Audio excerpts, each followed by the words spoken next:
की आपण प्रसन्न स्वच्छ दिसलं पाहिजे.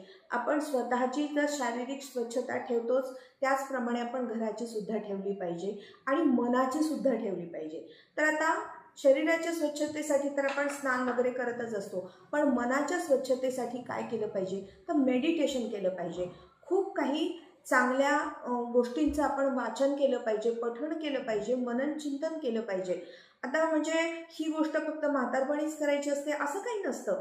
चांगल्या गोष्टींचा प्रभाव हा प्रत्येक जीवनाच्या प्रत्येक वळणावरती आवश्यक असतो आणि त्यामुळे त्या त्या वयानुसार जे आपल्याला योग्य आहे आपल्या वयासाठी तशा पद्धतीचं वाचन जरूर करावं.